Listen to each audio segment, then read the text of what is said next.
이런 질문들을 참으로 많이 이렇게 가지고 있는 것 같아요. 하나님은 사랑이라고 말을 하고 하나님은 선하시다고 말씀을 하시는데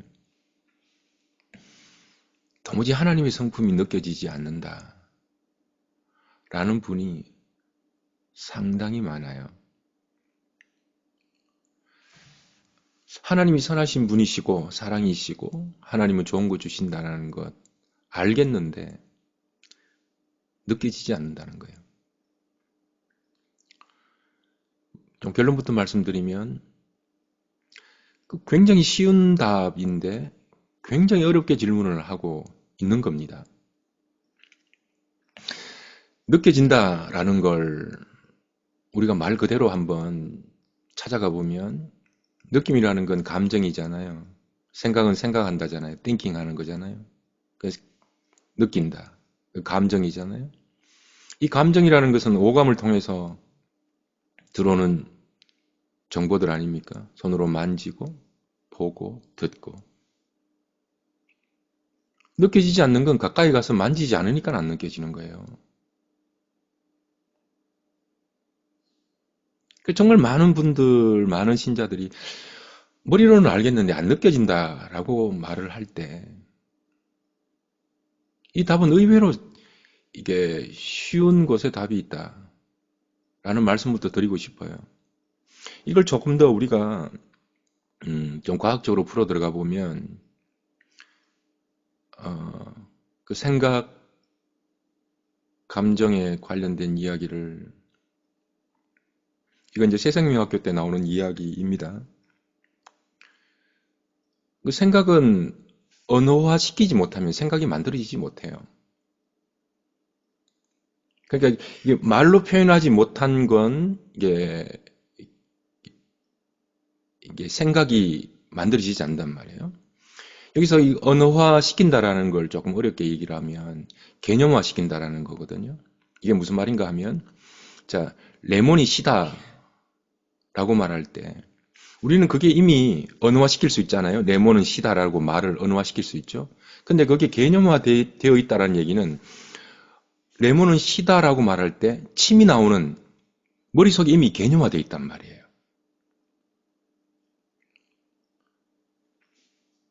그래서 이 개념화된 언어만이 나의 기억에, 생각에 저장됩니다. 그래서 여러분 이게 뇌를 우리가 공부해 보면 그 언어 중추신경과 행동신경이 긴밀하게 연결되어 있다는 걸 우리는 그 과학자들이 많이 밝혀내고 있잖아요. 그래서 이런 말을 하는 겁니다. 말을 하면 그 언어 중추신경과 행동신경이 긴밀하게 연결되어 있기 때문에 말을 하면 그대로 이루어진다라는 말이 나오는 거거든요. 자, 그럼 감정을 한번 생각해 봅시다. 감정은 그 개념화된 생각에서 감정을 만들어내거든요. 자, 레몬은 시다라고 말할 때 우리는 레몬을 먹어본 사람 있잖아요. 경험하지 못하고 기억하지 못하면 감정은 일어나지 않아요. 그 실제로 레몬을 먹어보고 경험하고 그 레몬이 시다라는 것을 기억하고 있는 사람이 감정을 만들어내거든요. 그래서 여러분 이거 굉장히 중요합니다. 뇌를 공부하는 데 있어서 이건 가장 기본이에요. 생각은 언어에서 나오고 감정은 기억에서 나와요. 그럼 이런 거죠. 우리의 생각, 하나님 느껴지지 않아요 라고 말을 할 때 하나님에 대한 개념화된 언어가 없단 말이에요. 개념화된 언어가 왜 없느냐? 경험된 기억이 없다라는 거예요. 자, 이게 이렇게 될 수밖에 없는 게 뭔가 하면 자, 우리의 생각이 언어화시키는 거잖아요. 이게 중얼중얼거리는 게 아니에요. 말을 한다고 언어화시키는 게 아니라 개념화시킨다는 거잖아요. 그 개념화는 경험되고 기억된 걸 개념화시키는 거잖아요. 그 개념화된 걸 언어로 말할 때 실제로 일어나는 거거든요. 근데 한번 보세요. 생각에서 정보의 양이 오늘 하루만 봐도 하나님의 영의 정보의 양과 세상의 정보의 양은 이미 기울어진 운동장이에요. 개념화될 수 없는 상황을 우리는 살아가고 있다고요.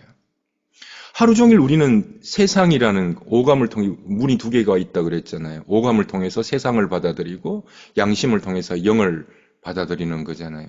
근데 우리의 하루의 정보의 양이 세상이란 말이에요. 머릿속에 온통 세상 나 자신이 있는데 그게 경험되어지겠습니까? 개념화되겠습니까? 절대로 될 수 없는 거죠. 그래서 개념화되지 않은 기억 말이에요. 말 말이에요. 그러니까 목사님들 이 설교 때 하나님은 선하시다고 말을 하는데 사실은 설교하는 본인도 하나님이 선하시다라는 걸 경험하지 못하고 이건 말 그대로 중얼거림이에요. 성도들도 아멘이라고 말을 하는데 개념화되지 못한 말들만 오가는 거죠. 그 보고 듣고 만지지 못하면 절대로 느낄 수 없습니다. 자, 하나님은 선하시다라는 이 느낌이잖아요. 하나님이 선하시다라는 걸 머리로 알고 있고 정말 선하신지 그 온도를 마음으로 느끼는 거잖아요. 감정으로 느끼는 거잖아요. 자, 하늘에서 하나님께서 말씀을 통해서 하나님은 나는 선하다라는 말씀을 하시죠. 말씀으로 하시고 환경을 통해서 하시고 사람을 통해서 하시고 사건을 통해서 계속해서 영은 신호를 보내세요. 말씀하세요. 콜링하세요. 부르세요. 그런데 문제는 하나님 편이 아니라 받아들이는 우리 편에서 개념화시키지 못한다라는 겁니다. 여러분 이 개념화라는 단어를 여러분 꼭 기억하셔야 돼요. 개념하지 못하면 언어화시키지 못하고 경험하지 못하면 개념화시키지 못하는 거거든요. 레몬을 먹어보지 않은 사람에게 레몬은 시다라고 말해서 입에 침이 나오겠습니까? 절대로 안 나오는 거거든요. 그러니까 만지지 못하면 경험하지 못한 분은 느끼지 못합니다. 오늘 얼마나 많은 성도들이 하나님의 사랑을 모르겠다 그래요. 모르겠다라는 건 머리로 모르겠다는 말이 아니잖아요. 그걸 다 알고 있잖아요. 훈련을 받고 설교를 오랫동안 들으면. 근데 느껴지지 않는 거죠. 이 느껴지지 않는, 이게 파동 중에서, 에너지 중에서도 생각 에너지보다 감정 에너지가 훨씬 더 크거든요. 감정으로 느껴지지 않으면 모르겠다라고 말을 하게 되는 거죠.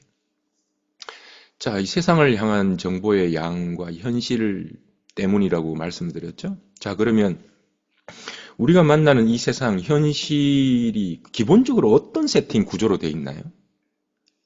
여러분, 이 세상은 친절하지 않아요. 공평하지 않아요.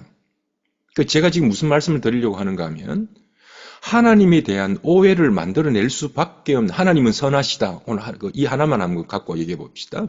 하나님은 선하시다라고 말을 할 때 그럼 하나님의 선하심을 느끼지 못할 기본적인 우리는 그 구조 속에서 우리는 살아가고 있다는 겁니다.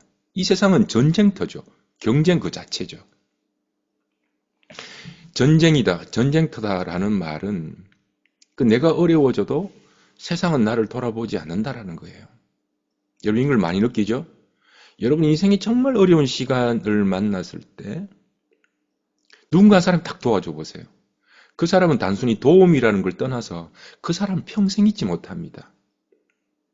여러분 가정에 문제가 생겼을 때, 여러분 자녀에 문제가 생겼을 때 부모의 힘이 닿을 때가 있잖아요. 그때 누군가의 도움은 그건 도움을 넘어서 생명이거든요. 생명이거든요. 그래서 이 세상에 대한 우리가 맞닥뜨린 이 세상의 구조가 이미 경쟁, 전쟁터라는 걸 우리는 벌써 무의식 중에 경험하고 살아가요. 그래서 우리는 나 스스로 살아남아야지. 힘에 대한 동경이 자연스럽게 눈이 떠지는 거란 말이에요. 그런데 이미 벌써 내 마음속에 무의식에는 그게 집중하고 있단 말이에요. 근데 여기서 언어화시킬 수가 없어요. 말을 한 하나님은 선하시다고 말을 해도 이미 세상에서 들어오는 정보의 양이 이미 기울어진 운동장, 정보의 양이 비교가 안 돼요. 여러분이 하나님의 말씀을 많이 듣는 것 같죠?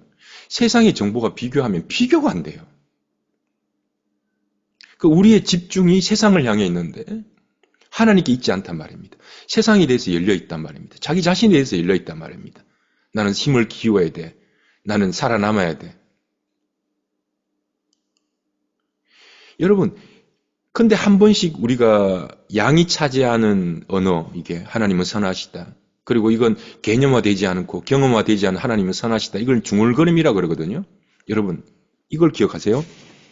뇌는 중얼거림을 기억하지 않아요. 이게 중요한 원리입니다. 뇌는 중얼거림에 반응하지 않는다.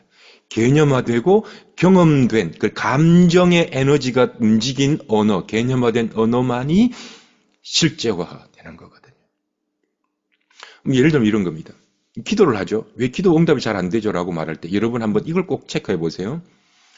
중언, 부언을 한번 체크해 보시는데 이게 뭔가 하면 감정이 없는 기도, 그 파동이 일어나지 않는 기도.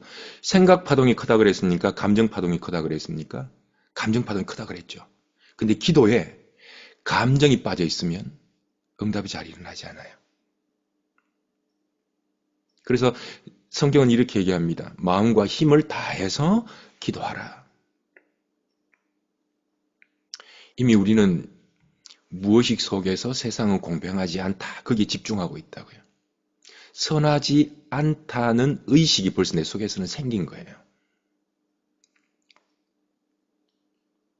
그런데 우리가 하나님이 선하시다라는 게 가슴으로 잘 느껴질 수 있을까요? 없죠. 많이 배우고 열심히 배우지만 하나님은 선하시다. 그거 뭐 지난주에 배운 거고 한 달 전에 배운 거고 1년 전에 배운 거잖아요. 그러니까 하나님은 선하시다. 하나님은 사랑이시다. 이 가장 핵심적인 복음의 내용이 이미 벌써 한쪽 귀로 들어갔다. 한쪽 귀로 흘러버린단 말이에요. 그러니까 우리가 교회 안에서 하나님은 선하시다. 하나님은 사랑이다. 라는 말을 빼고 더 이상의 더 큰 배움은 없어요. 이것보다 더 큰 배움이 어디 있겠어요? 근데 이미 우리 속에는 그 말이 내 속에는 개념화되어 있지 않기 때문에 이게 말을 듣고도 좋은단 말이에요. 나의 흥미를 유발시키지 못하는 거잖아요. 레몬은 시다. 개념 안 되면 레몬을 한 번도 먹어보지 않은 사람은 레몬이 단지 신지 신맛이 뭔지 모르잖아요. 침이 안 나와요. 똑같은 거거든요. 하나님은 선하시다라는 걸 경험하지 못한 건 개념화시키지 못하고 개념화시키지 못한 건 아무리 말을 해도 중얼거림이에요. 중얼거리면 뇌는 반응하지 않는다. 그러면 어떻게 하나님의 선하심을 알 수 있을까? 말씀의 결론은 그겁니다. 가서 만져라 해요. 가서 경험하라. 이게 결론입니다. 그러면 이제 이걸 막 뭉텅거려서 얘기를 하면 디테일이 너무 사라지니까 한 3가지만 말씀을 드릴게요. 어떻게 하면 하나님의 선하심을 알 수 있을까? 첫 번째, 만물을 통해서 선하심을 알 수 있다. 로마서 1장 18절입니다.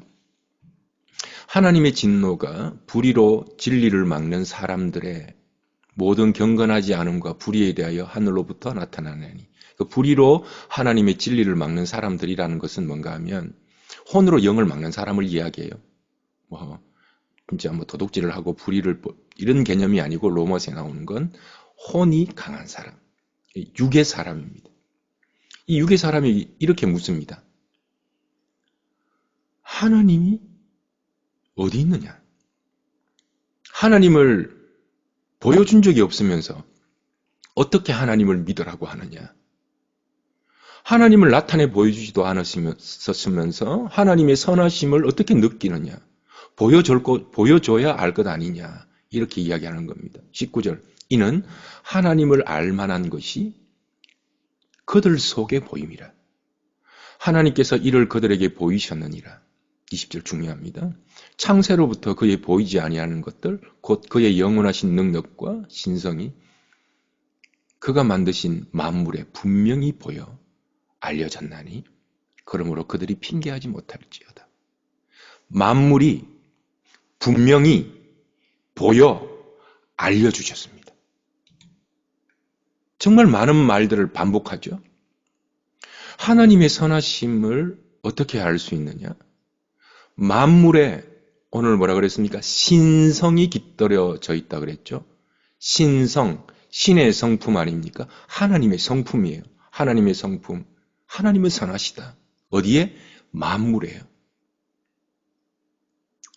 만물이라고 말할 때 이 자연 만물, 사물 포함, 환경, 사람, 사건 전부 다 포함합니다. 모든 것이 만물입니다. 자, 그럼 이런 겁니다. 만물, 내가 봤던 산에서 느꼈던 그 평안함이 하나님 선하심의 신성 조각이었네요. 자연이 주는 그 평안이 그냥 자연이 주는 피톤치드가 아니라 하나님의 선하심을 알려주는 조각이었던 겁니다. 바다에서 느꼈던 그 피톤치드, 산에서보다 바다가 4배가 피톤치드가 더 많이 나온대요. 피톤치드의 그 시원함이 하나님의 호흡이었던 겁니다.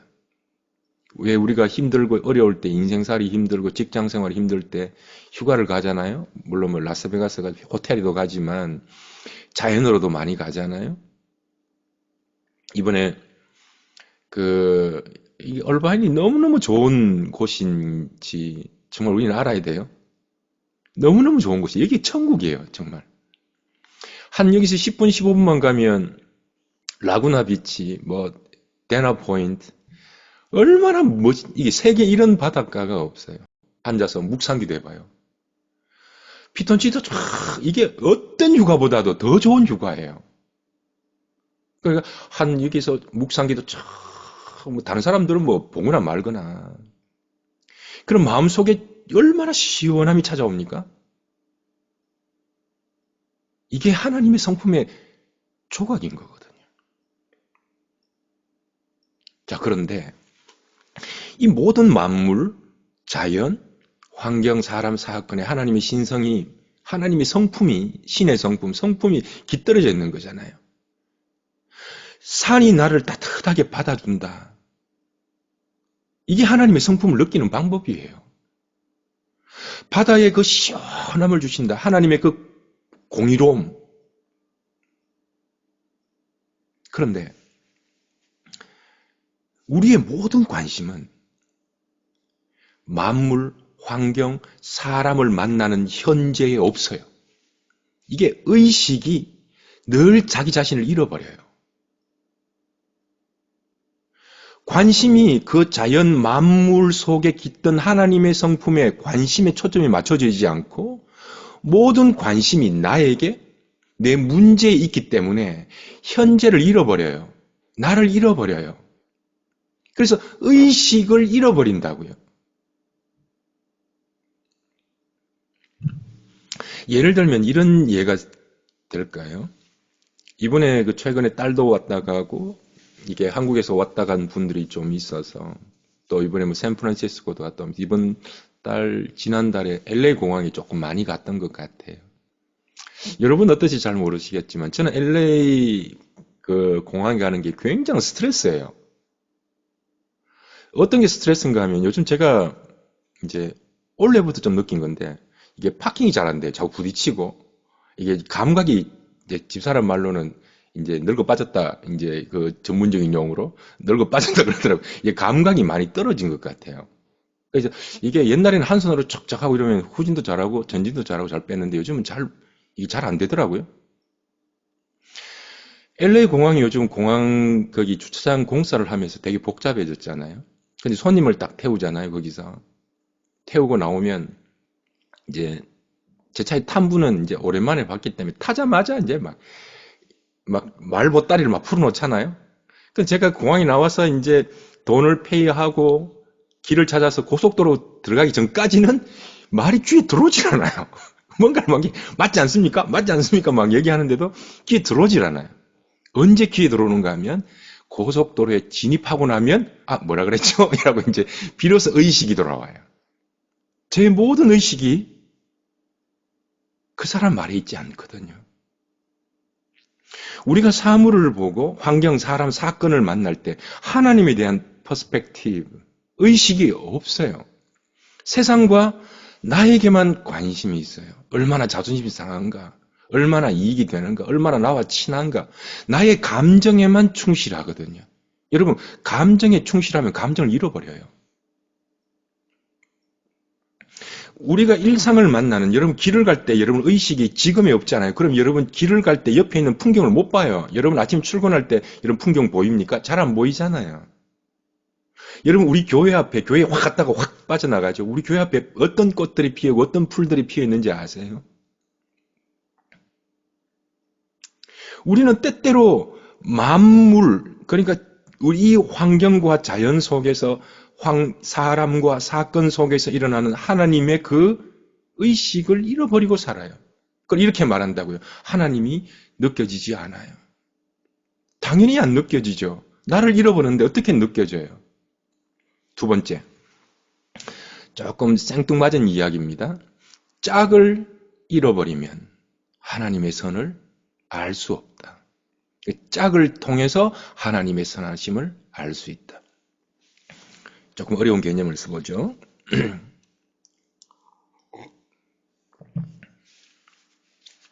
만물, 사물이죠. 형이상학적 개념이 있고 형이하학적 만물이 있어요. 눈에 보이는 걸 형이하학적 사물이라 그러고 눈에 보이지 않아도 존재하는 게 있잖아요. 마음, 사랑 이런 거 있잖아요. 그걸 형이상학적 사물이라고 봐요. 말을 해요. 형이하학적 개념은 눈으로 봐야 되고요. 눈에 보이지 않는 형이상학적 사물은 마음으로 봐요. 눈에 보이는 산과 바다, 만물은 가까이 가야 되고요. 만져야 느껴져요. 그러면 눈에 보이지 않는 사물, 상황, 의미, 사건에 대한 해석은요. 마음으로 가까이 가야 돼요. 자세히 보고 의미와 하나님의 계획, 하나님의 성품을 만져야 알아요.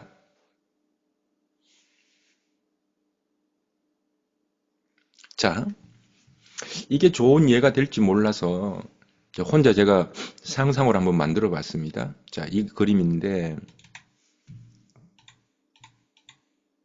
요 오른편에만 생각하세요. 오른편 그림에 제가 그림을 하얀 백지에 그림을 그렸어요. 뭐가 보이죠? 오른편에 그림요. 안 보여요? 안 보이나? 안 보여야 돼요. 자, 두 번째 유명한 작품입니다. 이게 빛을 소재로 건물을 만들었거든요. 그 빛이 비치면서 얼마나 건물이 아름다워졌습니까? 첫 번째 빈 그림에서 우리는 무엇을 보았습니까? 그 두 번째 그림을 통해서 어둠이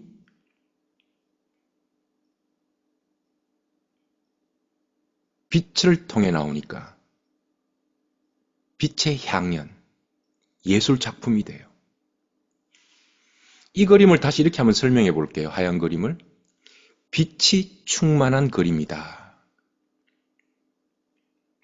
좀 어려운 개념입니다. 빛만 충만하면 빛을 인식할 수 없습니다. 빛은 반드시 어둠을 배경으로 해야 빛을 인식할 수 있습니다.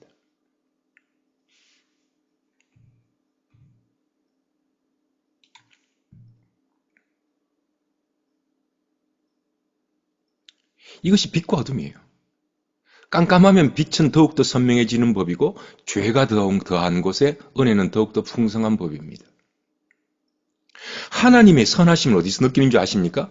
세상에 선하지 않음으로 하나님의 선하심은 드러나는 거예요. 빛의 짝은 어둠이에요. 자, 이렇게 갑니다. 짝을 통해서 하나님의 선하심을 경험한다 그랬잖아요.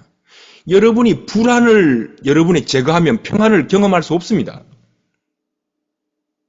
여러분 삶 속에 불안이 있어야 돼요. 성공의 짝은 실패입니다. 실패가 없으면 성공은 성공되지 못해요. 빛만 충만하면 빛을 인식할 수 없거든요. 여러분 좋은 거 계속 먹잖아요. 좋은 거 몰라요. 그래서 한 번씩 설교는 죽 써줘야 된다. 완전히 죽 써줘야 된다. 무슨 말하는지도 모를 만큼 어려운 얘기를 해버려요. 아, 정말 이거 가치 있는 설교구나. 좋음의 짝은 나쁨이에요. 여러분 삶 속에 어둠, 불안, 실패, 위기, 나쁨이 존재해야 돼요. 이걸 제거해버리는 순간 인간이란 빛을 경험할 수 없다. 여러분 거기 우리 복음학교 시간에 한번 이런 얘기를 드렸었는데 김홍신 작가라는 분이 계세요. 그분이 마지막 강연에 이런 말씀을 하셔서 목마름에 지쳐보면 안다. 물이 생명인 걸. 일이 없어 놀아보면 안다. 일터가 낙원인 걸. 아파보면 안다. 건강이 제일 큰 재산인 걸. 이런 뒤에 안다. 그것이 참 소중한 것이었음을. 이별하면 안다. 그이가 천사라는 걸. 지나보면 안다. 고통이 추억인 걸. 불행해지면 안다. 일상생활이 행복인 걸. 죽음이 닥치면 안다. 내가 세상의 주인인 것을. 저는 이게 제 마음에 꽉 박혔었어요. 여러분, 이 짝이 없으면 우리는 좋음의 짝, 나쁨이 오면 나쁨을 버리려고 하잖아요. 이게 위기가 오면 위기를 자꾸 극복하려고 하잖아요. 근데 그 위기가 성공을 만들어요. 우울함이 평안을 만들어요.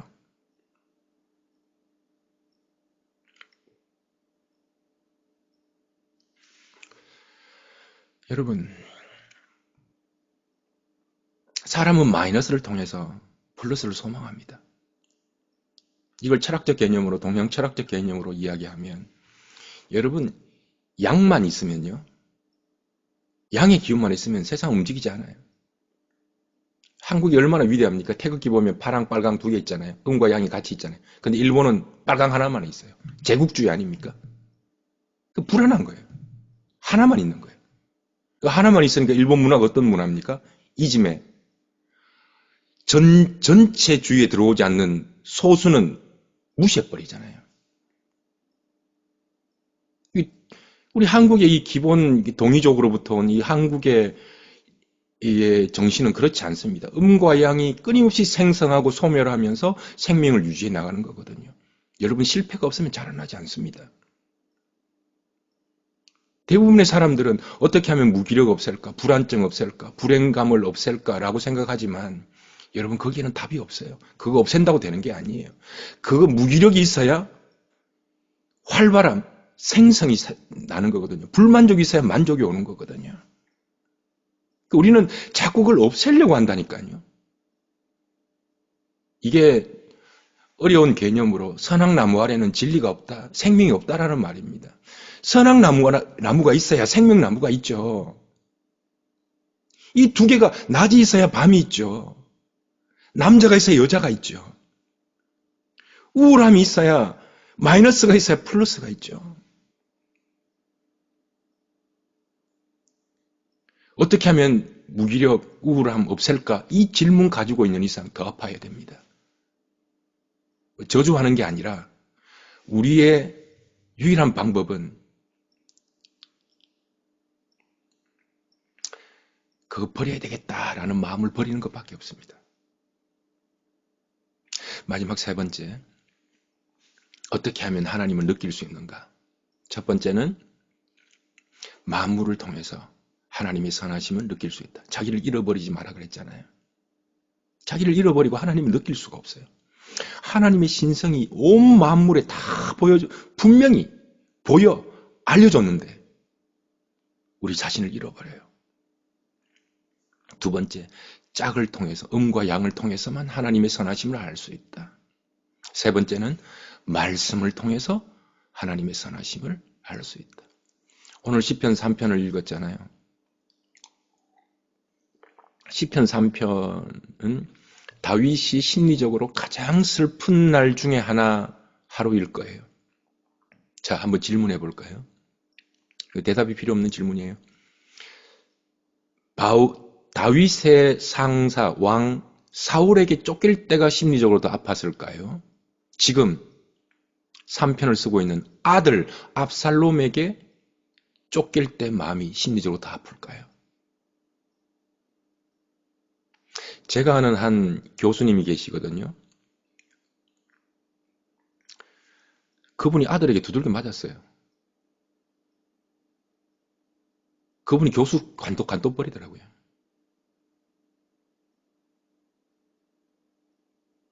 엄청난 충격이었던 것 같아요. 오늘 시편 3편은 아들 압살롬에 의해서 궁을 버리고 도망갈 때 기록했던 내용이거든요. 자, 이런 상황에서 다윗은 하나님의 선하심을 느낄 수 있었을까요? 아들에게 쫓기고 믿었던 사람에게 믿었던 사람이 아니죠. 자녀는 믿었던 사람이 아니잖아요.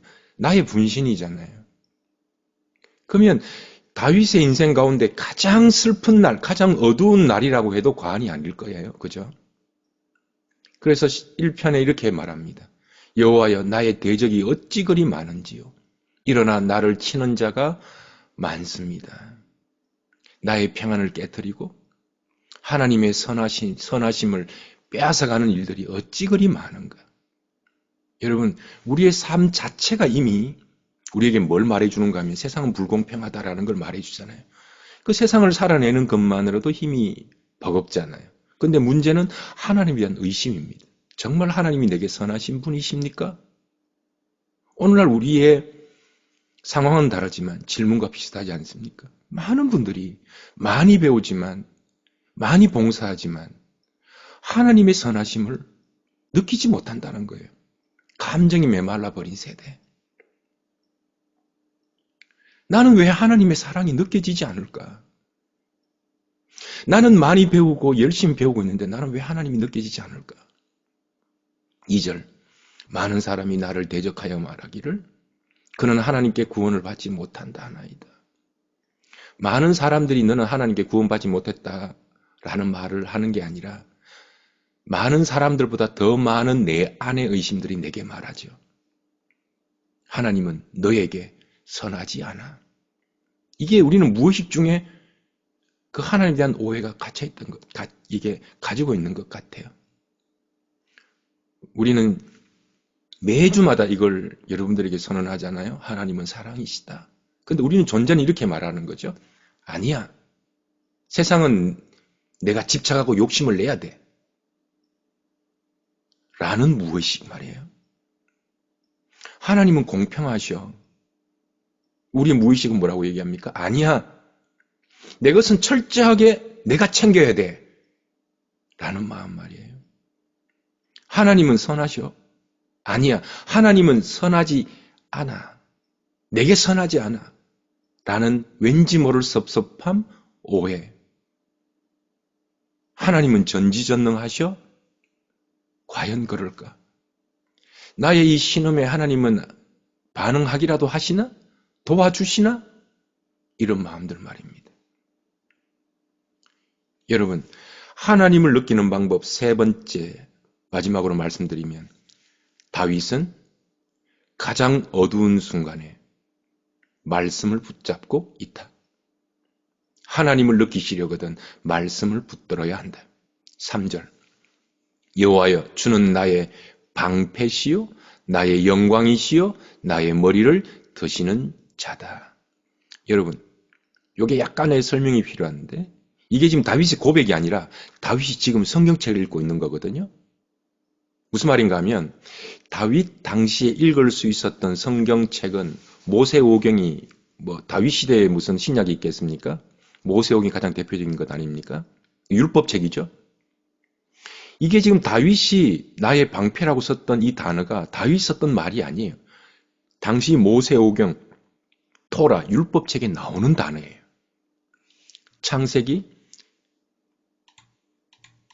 15장 1절. 이 방패라는 단어가 첫 번째로 나오는 모세오경의 첫 번째 나오는 구절입니다. 15장 1절. 아브라함에게 썼던 말이에요. 이후에 여호와의 말씀이 환상 중에 아브라함에게 임하여 이르시되 아브라함아 두려워하지 말라. 어떤 두려운 상황이 있었다는 말이잖아요. 나는 너의 방패요. 너의 지극히 큰 상급이다. 아브라함이 자기 가족, 조카 롯을 구하기 위해서 당시 힘이 좋았던 부족 국가들 아닙니까? 전쟁을 치러 나가요. 얼마나 두렵습니까? 그때 하나님께서 이렇게 말씀하십니다. 나는 너의 방패다. 첫 번째 성경책으로 나오는 말입니다. 이 말 듣고 아브라함은 나가서 4개의 부족을, 왕을 이겨버립니다. 지금 다윗은 압살렘에게 쫓기면서 자기의 감정을 돌아보지 않고 토라를 펴고 말씀을 읽고 있습니다. 이 말씀을 읽으면서 그 뒤에는 목소리의 톤이 달라져 버려요. 6절. 시편 3편 6절. 천만인이 나를 애워싸 진친다 하여도 나는 두려워하지, 앞에 부분과 뒤에 부분이 목소리 톤이 완전히 달라요. 두려워하지 아니하리이다. 여호와여 일어나소서. 나의 하나님이여 나를 구원하소서. 주께서 나의 모든 원수의 뺨을 치시며 악인의 이를 꺾으셨나이다. 구원은 여호와께 있사오니 주의 복을 주의 백성에게 내리소서. 위기의 순간 도저히 하나님이 선하시다고 말할 수 없는 그 상황에 다윗은 말씀으로 들어가요. 그러니까 만물의 나를 잃어버리고 나 자신을 잃어버리고 살고 세상의 온통 정보를 다 귀를 열어 오감을 완전히 열어놓고 세상을 하루 종일 받아들이면서 어떻게 하나님의 선하심을 누릴 수 있습니까? 이 음과 양, 짝의 개념을 모르고 어떻게 하나님의 선하심을 느낄 수 있습니까? 말씀 듣지 않고 어떻게 하나님의 선하심을 느낄 수 있습니까? 방법이 없어요. 불만족을 해결해서 안 돼요. 선악나무 아래는 생명이 없어요. 여러분, 우울함을 약으로 치료해서 행복해지지 않아요. 우울증을 치료할 뿐이죠. 우리의 목적은 우울증 치료하는 것이 아니라 우울증에서 벗어나서 하나님의 평강, 하나님의 행복을 누리는 거 아닙니까? 그 행복을 여러분 누리시길 주님 이름으로 축원합니다. 이게 우리의 목표거든요. 주목할 구절은 4절입니다. 내가 나의 목소리로 여호와께 부르짖으니 주의 성산에서 응답하시는도다. 내가 부르짖으니 성산, 하나님의 산에서 응답하셨습니다. 여러분, 하나님의 거룩한 성품을 경험하는 방법은요, 성산에 있지 않습니다. 여기에 있습니다. 여기서 내가 부르짖는 것. 하늘의 뜻이 땅에서 이루어지는 방법은 하늘에 있지 않아요. 여기서 풀면 하늘에서 풀리고 여기서 묶으면 하늘에서 묶여요. 여기서 하나님 나의 이 느껴지지 않는 이 무감각을 해결해 주세요가 아니에요. 답은 하늘에 있지 않아요. 이미 벌써 내 속에 들어와 있어요. 어떻게 해요? 가까이 가서 산을 가까이 가서 만져보고 경험하고 개념화된 생각이 언어화되는 거잖아요. 그 언어화된 생각이 느낌을 줘요. 짝 인생의 반대편을 만날 때 가까이 가서 만져보고 하나님의 뜻을 느끼라. 말씀 내가 부러짓고 만지고 여기서 해결해야 돼요. 여러분에 이렇게 묻고 싶습니다. 여러분 만물이든 짝이든 말씀이든 여러분 혼자 있을 때 정말 하나님과 말씀과 기도로 성령과 동행하시는 분이십니까? 정말 여러분들이 친하신 분이세요? 여러분 혼자 있을 때 어떤 분이십니까? 우리가 다음으로 넘어가야 될 개념이 어려운 개념이 아니에요. 지식적으로 어려운 개념이 아니에요. 정말 나는 하나님과 친한가? 여러분 얼바인 주교회가 지금까지 우리 역사를 쭉 돌아보면 어떤 프로그램으로 여기까지 오지 않았다는 걸 아마 여러분이 계신 모든 분들이 동의하실 겁니다. 위기 때마다 다음 과정을 넘어갈 때마다 여러분 아침마다 새벽마다 기도하시는 분들이 있었습니다. 목사님 기도합니다. 목사님 제가 이 시간 작정하고 기도합니다. 이런 분들을 통해서 교육을 유지해 왔거든요. 여러분 복음학교가 진행되고 있잖아요. 우리 생명사역을 합시다. 어떻게? 성경과 성령으로. 그래서 이 성경과 성령이라는 이 목표를 가지고 우리는 두 기둥을 세웠죠. 복음학교, 새생명학교. 이게 좀 일반 주교의 모토예요. 자, 한번 생각해 보세요. 우리가 세련되게 계산하고 잘 만들어서 교회처럼 되는 게 여러분의 꿈인가요? 아주 세련되게 만들고 아주 조직을 잘 만들어서 어떤 교회를 만들고 싶으신 거예요? 우리가 지금 잡은 개념은 이겁니다. 복음학교를 통해서 끊임없이 나 자신과 부딪히고 여러분 배웠던 것 아니에요? 했던 말 또 듣고 또 듣고 또 듣고 매일마다 나의 영혼이 깨어지고 하나님 앞에 가까이 가지 않은 내 모습을 비로소 발견하고 내가 얼마나 철저하게 하나님 앞에 불순종하는 자인가를 계속해서 들으면서 오늘 이 시간에도 하나님이 없으면 우리는 아무것도 아니라는 존재, 여기서부터 시작했던 것 아니에요. 이게 지금 복음학교 때 시작하고 있단 말이에요. 그러면 이 복음학교에 온 교회가 집중하는 사역이잖아요. 그럼 여러분이 졸업하신 여러분들은 어떻게 해야 합니까? 이 시간에 온 교회가 지금 복음학교에 참석하는 인원들이 몇 명인지 여러분 아세요? 이 14명의 영혼들을 위해서 기도하는 것 아닙니까? 섬기고 기도하고 온 교회가 이런 훈련을 하자라고 말하면 기도하고 동참해서 그들의 이름을 하루에도 빠짐없이 부르면서 우리의 목표가 생명사역이기 때문에 집중하고 몰입하고 교회가 이 기둥을 잘 세워갈 수 있도록 그들을 섬기고 이런 전통들을 잘 만들어 나가야 합니다. 그래서 우리 교회가 이제 자꾸 이런 복음학교를 합니다라고 말하면 교회가 이제 또다시 우리의 사역이 시작됐다 하고는 또다시 집중하고 졸업하신 분들은 그들을 섬기고 또 우리가 여건이 되면 우리 복음학교를 끝나고 나면 인카운트 수련을 또 이게 여건이 돼야 돼요. 이런 것들이 섬길 수 있는 여건이 되고 자꾸 이렇게 만들어 나가면서 얼바인 주교회 하면 어떤 이런 철학적 개념들 말씀과 성경 이런 아주 체계화된 이런 개념들이 잘 만들어져 있네 라는 우리만의 독특한 아이템 말이에요. 우리에게 주어진 것 말이에요. 우리가 그동안 경험해왔던 것 말이에요. 여러분들이 지금 이 순간에 이 기간에 여러분들이 이 시간에 생명사역을 위해서 집중해 주셔야 돼요. 훈련자들은 어떻게 해야 합니까? 여러분 훈련자들은 이걸 명심해야 돼요. 좋은 학생이 되지 않고는 절대로 좋은 선생이 될 수 없다는 걸 알아야 돼요. 여러분이 순종하지 않으면서 누구에게 순종을 가르칠 수 없어요. 그러니까 여러분이 이 복음학교를 배울 때 철저하게 겸손하게 배우셔야 됩니다. 좋은 티처는 좋은 팔로워예요.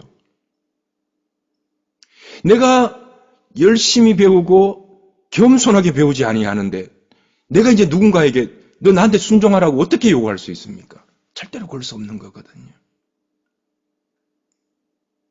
지금 우리가 열심히 이런 사역들을 이제 만들어 나가고 우리가 지금 해나가고 있어요. 우리 복음학교에 하시는 분들이 얼마나 성실하게 해오고 섬기시는 분들과 기도하시는 이게 얼마나 제가 감사한가 하면 목사님 매일마다 기도하고 있습니다. 복음학교 14명 이름을 거론하면서 너무너무 감사한 거죠.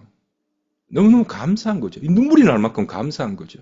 여러분 목사 혼자 딜렁 그 방에 들려놓고 여러분 가만히 계실 겁니까?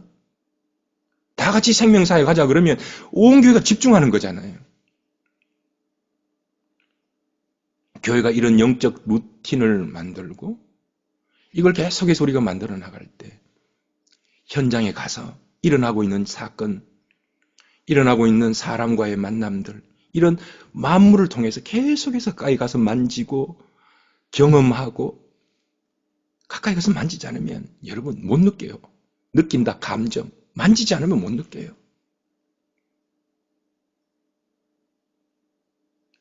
짝의 개념. 우울이 찾아오고 힘듦이 찾아오고 내 삶의 말이에요. 실패가 찾아올 그때에 그 짝을 통해서 생성하고 소멸하면서 이 음양의 조화로 하나님께서 빛과 어둠으로 빛의 향연을 어둠을 배경으로 더 드러내시는구나. 이럴 때마다 말씀과 기도로 들어가서 가까이 가서 만지고 가까이 가서 경험하고 여러분 경험되지 않는 건 절대로 감정으로 나올 수 없습니다.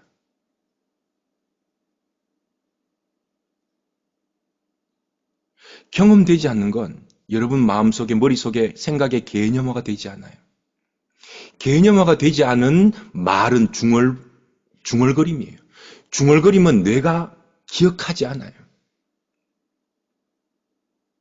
여러분의 삶 속에서 항상 깨어서 나에게 일어나는 한순간도 나를 놓쳐버리지 않겠다.